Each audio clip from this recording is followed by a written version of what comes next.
नहीं, वो बहुत परिश्रमी है। 18 घंटे काम करते हैं, स्ट्रांग कन्विक्शन के हैं और देश और समाज के प्रति समर्पित हैं और उनकी अपना एक वेल डिसिप्लिन सिस्टम है। और आज उन्होंने 10 साल में जो काम किया वो जनता के सामने है। सब कैबिनेट में सबको पूछते हैं, चर्चा करते हैं। अनेक बार हम अपनी बात रखते हुए उनके मतों के विरोध में होती है, उसको सुनते हैं। सवाल पूछ रही हैं वहाँ जी, अपना नाम बताइए और सवाल पूछिए। नमस्कार सर, मेरा नाम तनीषा है। सर, पहले तो थैंक यू, आपने महाराष्ट्र में बहुत डेवलपमेंट किया है जिसमें कहीं ना कहीं मोदी जी का भी बहुत सपोर्ट है आपको। तो सर, मेरा क्वेश्चन ये है कि अभी कुछ लोग बोल रहे हैं कि मोदी जी डिक्टेटर है, लाइक ध्रुव राठी। तो सर, आपने उनके साथ काम किया है, मोदी जी के साथ, तो आपका एक्सपीरियंस कैसा है? आपका क्या थॉट है इस चीज़ पर? नहीं, वो बहुत परिश्रमी है। 18 घंटे काम करते हैं, स्ट्रांग कन्विक्शन के हैं और देश और समाज के प्रति समर्पित हैं और उनकी अपना एक वेल डिसिप्लिन सिस्टम है। और आज उन्होंने 10 साल में जो काम किया वो जनता के सामने है और मेरा उनसे काफ़ी अच्छा संबंध है। मैं पार्टी का अध्यक्ष था, वो गुजरात के मुख्यमंत्री थे, तो काफ़ी बार सब बातों की चर्चा होती है। डिक्टेटर होने के कोई उनमें नजर आते हैं? नहीं, वो तो सब कैबिनेट में सबको पूछते हैं, चर्चा करते हैं। अनेक बार हम अपनी बात रखते हुए उनके मतों के विरोध में होती है, उसको सुनते हैं। ऐसी बात तो नहीं है।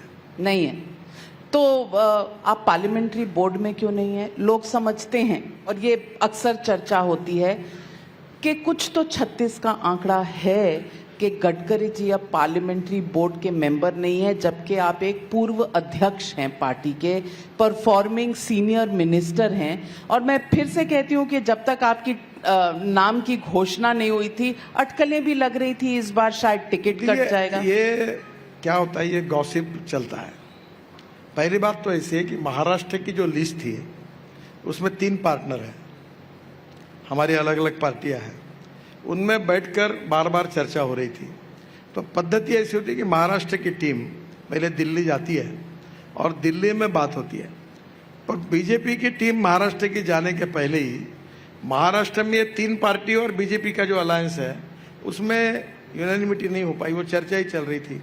तो महाराष्ट्र की लिस्ट ही दिल्ली नहीं गई, तो लिस्ट गए बिना पार्लियामेंट्री बोर्ड में नाम कैसे फाइनल होगा? तो महाराष्ट्र की लिस्ट में मेरा नाम था, इसलिए वो एक टेक्निकल रीज़न है कि बाद में नाम आया। अब लोग इसके ऊपर कुछ ना कुछ गलत अर्थ लगाकर कुछ लगते हैं। कुछ लोगों ने मुझे ऑफर किया कि मेरा नाम कट रहा है, मेरा नहीं है। अब प्रॉब्लम यह है कि मैं एक कार्यकर्ता हूँ और मैं अक्सर एक बात कहता हूँ कि कार्यकर्ता वो हूँ जो बीजेपी के और आरएसएस के कन्विक्शन के साथ काम करता हूँ। मैं कहता हूँ कि मंत्री पूर्व मंत्री बनता है, एमएलए पूर्व एमएलए बनता है, एमपी पूर्व एमपी बनता है, पर कार्यकर्ता कभी पूर्व कार्यकर्ता नहीं बनता। And politics is a instrument of socio economic reform.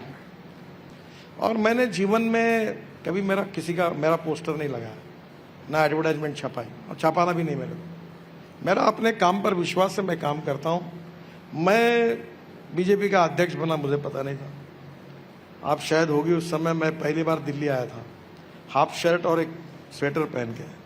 मेरे पास कोट ही नहीं था क्योंकि मैं कोट पहनता नहीं था, और दिल्ली में उस समय करीब 2 डिग्री वगैरह टेम्परेचर आ गया था। तो मैंने देखा और मैं ऐसा बैठा था, तो फिर रविशंकर प्रसाद ने कहा सब कोट पहन के। तब मेरा वजन बहुत ज़्यादा था, अभी मैं बहुत कम हूँ, 135 kg था, अभी मैं 90 हूँ, 45 किलो मेरा वजन कम हुआ। तो एक सिक्योरिटी गार्ड था मोटा सा, उसका कोट पहनकर मैंने पहली प्रेस कॉन्फ्रेंस की और रात को फिर मैं गया था। तो मैंने कुछ मांगा नहीं, जो मिला वो मैंने काम किया है। कहाँ रहना कहाँ नहीं रहना ये पार्टी का अध्यक्ष का और निर्णय है। मैं जहाँ हूँ अपना काम करते रहता हूँ, मेरी किसी के बारे में कोई तकरार नहीं। मैं कुछ विजुअल्स दिखानी चाहती हूँ। ये रायपुर के हैं। एक इनॉग्रेशन था किसी प्रोजेक्ट का जिसमें चीफ मिनिस्टर थे छत्तीसगढ़ के और आप भी थे, और ये आपने शॉल पहनाया और आपके और मोदी जी के बीच में कुछ बात हुई और फिर मोदी जी ठहाके मारकर हंसे, आपने उनका हाथ पकड़ा और सर को लगाया। क्या बातचीत हुई आपके बीच में? बातचीत तो परसों भी हुई द्वारका एक्सप्रेस हाईवे पे। अब उसके फोटो नहीं है? नहीं, उसके भी फोटो उसको फोटो है, पर ऐसे वाले नहीं है कि हाथ पकड़ के सोशल सिर को मीडिया लगाना। में एक्सप्रेशंस क्या है इसके ऊपर भी लोग टिप्पणी करते हैं। नहीं, अब उन्होंने उस दिन मुझे पूछा कि ये जो द्वारका एक्सप्रेस हाईवे है, ये जो बना है, ये टोटल इसके कितना किलोमीटर है, क्योंकि वो बीच में सीएजी ने ऑब्जेक्ट 27 किलोमीटर ऑफिशियली है, पर सिंगल लेन के हिसाब से 265 किलोमीटर है। 4 लेन है, टनल्स है, ब्रिजेस है, आरओबी है। तो फिर मैंने उनको कहा कि इसमें 20% कॉस्ट भी कम हुई है, तो वो उन्होंने उसकी जानकारी मुझे पूछी थी, तो मैंने उनको बताया। तो शाबाशी दी, आपने हाथ सर पर लगाया। एक नहीं, कोई हास्य विनोद की बात होती होंगी, काफ़ी जब भी बात होती है तो बहुत मुझे मेरे कभी खाने के ऊपर वो बोलते हैं कि भाई हम लोग कैबिनेट में बैठते थे, तो अरुण जेटली और मैं, हमारे यहाँ काजू और वो बादाम रहता था, तो अरुण जेटली और मैं, हमारी जो डिशेस थी वो जल्दी खाली हो जाती थी, तो वो बोलते थे यार 2-2 डिशेस रखो इनके लिए। ऐसी भी हंसी मजाक कभी होती रहती है। आप संघ से मिलते रहते हैं, संघ का कुछ ऐसा एजेंडा बाकी है जो अभी बीजेपी सरकार को इम्प्लीमेंट करना है? मैं संघ का प्रवक्ता थोड़ी हूँ कि उनका एजेंडा, उनका कोई पॉलिटिकल एजेंडा नहीं है। आप उनके साथ अन्याय करते हो, उनका अलग एजेंडा रहता है, उनके कल्चरल और बाकी नेशनलिटी और बाकी के प्रोग्राम होते हैं। संघ बीजेपी को कभी डायरेक्ट नहीं करती, और इसलिए संघ एक सोशल कल्चरल ऑर्गेनाइजेशन है और बीजेपी एक पॉलिटिकल पार्टी है। मैं आपसे महाराष्ट्र का भी सवाल पूछती हूँ, क्योंकि महाराष्ट्र आपके रग रग में है। महाराष्ट्र में आपको ऐसे नहीं लगता कि कार्यकर्ता से ज्यादा नेता हो गए हैं? क्योंकि जो भी मिल रहा है सबको अपनी पार्टी आपको में आप शायद जो पता नहीं होगा, आजकल नागपुर से दिल्ली के लिए डायरेक्ट फ्लाइट बहुत ज्यादा हुई है। मैं आजकल मुंबई में जाना ही नहीं होता मेरा। मुंबई नहीं जाते? नहीं, कोई प्रोग्राम के जाता हूँ, दोपहर को जाता हूँ, शाम को निकल जाता हूँ। तो यानी कि अजीत पवार, एकनाथ शिंदे से मुलाकात नहीं होती? नहीं, सबसे पहले अभी अजीत पवार नागपुर आए, मेरे घर पर आए थे, एकनाथ शिंदे मिलते हैं, देवेंद्र जी कल ही रात को घर। आइडियोलॉजी का क्या होगा? हाँ, आइडियोलॉजी का क्या होगा? अभी देखिए महाराष्ट्र में जो कुछ हो रहा है वो महाराष्ट्र की टीम में देवेंद्र जी नेता है। आपका सवाल बिल्कुल सही है, पर गलत व्यक्ति को है। आज जैसे मेरा इंटरव्यू लिया, एक उनका भी ले लो और उनसे बात कर लो। यानी कि आप सहमत नहीं हैं, अनकंफर्टेबल हैं? आपके जवाब से तो यूं लगता है कि आप अनकंफर्टेबल हैं जो डेवलपमेंट्स पार्टी। मैं बिल्कुल कंफर्टेबल हूँ। हर पार्टी में, जब मैं महाराष्ट्र में लीडर ऑफ अपोजिशन था, उसके पहले मंत्री था, फिर महाराष्ट्र के पार्टी का अध्यक्ष था, फिर ऑल इंडिया पार्टी का अध्यक्ष बना, अब मैं केंद्र में मंत्री हूँ। तो जो मेरा रोल है वहाँ मेरा कार्य, मेरा कर्तव्य और मेरी जिम्मेदारी एक्सप्लेन किया है। मैं अपना काम करते रहता हूँ जो मुझे मिला है। मैं पूछना चाहती हूँ और जनता भी जानना चाहती है कि CAA जैसा मुद्दा चुनाव से पहले क्यों?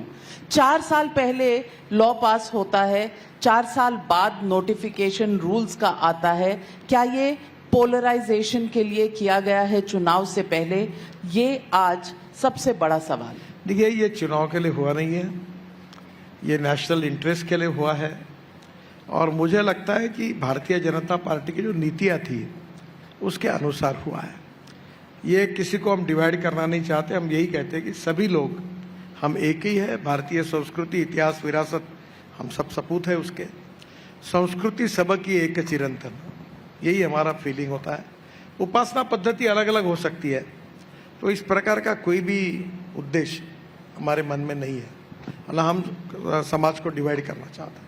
लेकिन केजरीवाल जी कहते हैं आप 1.5-2 करोड़ पाकिस्तानी ले आएंगे और क्राइम रेट बढ़ जाएगा, नौकरियां चली जाएंगी, रेप बढ़ जाएंगे। इस तरह के जो सवाल हैं उनका क्या जवाब देंगे? मुझे लगता है बहुत सी बातों को सुनना चाहिए और छोड़ देना चाहिए।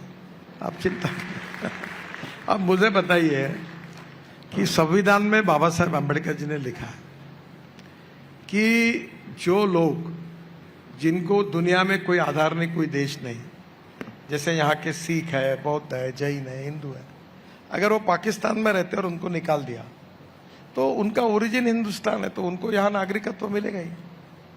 जिनको और देशों में भी नागरिकत्व मिल सकता है वो अलग कैटेगरी है।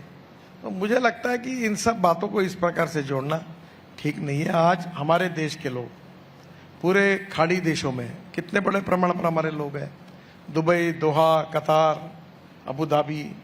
अब हमारे लोग अमेरिका में कितने हैं, लंदन में कितने हैं। तो एक बात है कि वो हमारे देश के जो लोग हैं, कल अगर लंदन ने उनको निकाल दिया तो वो कहाँ जाएंगे।